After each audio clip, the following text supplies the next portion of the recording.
నేను తినాల్సి వచ్చింది. నేను ఆడాల్సి వచ్చింది. ఆమె పెళ్లి చేసుకోవాల్సి వచ్చింది. అతను ఉద్యోగం మానేయాల్సి వచ్చింది. ఈ విధంగా గతంలో తప్పనిసరిగా ఒక పని చేయాల్సి వచ్చింది అన్న సందర్భంలో హ్యాడ్ టు యూజ్ చేయాలి. Structure subject plus had to plus verb. Subject అంటే I, we, you, they, she వీటిని మనం సబ్జెక్ట్స్ అని అంటాము. వెర్బ్ అంటే క్రియ. క్రియ అంటే మన పని, చర్య, స్థితిని గురించి తెలిపే పదం. ఉదాహరణకు ఐ ఈట్ రైస్ అంటే నేను అన్నం తింటాను అని అర్థం. దీంట్లో మన యొక్క పనిని ఏ పదం తెలుపుతుంది? తింటాను అన్న పదం తెలుపుతుంది. సో దీన్ని ఇంగ్లీష్లో ఏమంటారు? ఈట్.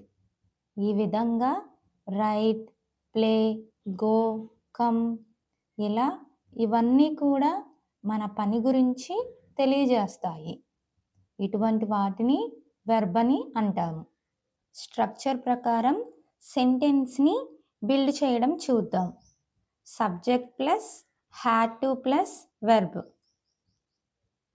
అతను వెళ్ళాల్సి వచ్చింది. ఈ సెంటెన్స్లో సబ్జెక్ట్ ఏంటి? హీ. హీ తర్వాత స్ట్రక్చర్ ప్రకారం ఏం రావాలి? Had to. వెర్బ్ అతను వెళ్ళాల్సి వచ్చిందిలో వెర్బ్ ఏంటి? వెళ్ళడం. దీన్ని ఇంగ్లీష్లో ఏమంటారు? గో. టోటల్గా ఏంటి? He had to go. ఇంకా కొన్ని ఎగ్జాంపుల్స్ చూద్దాం. ఆమె పెళ్లి చేసుకోవాల్సి వచ్చింది. She had to marry. అతను ఉద్యోగం మానేయాల్సి వచ్చింది. He had to leave the job. నేను చదవాల్సి వచ్చింది. I had to read. ఆమె వండాల్సి వచ్చింది. She had to cook. ఆమె తొందరగా లేవాల్సి వచ్చింది. She had to wake up early. నేను క్షమాపణ చెప్పాల్సి వచ్చింది. I had to say sorry. నేను వేచి ఉండాల్సి వచ్చింది. దీన్ని ఇంగ్లీష్లో ఎలా మాట్లాడాలో కామెంట్లో చెప్పండి.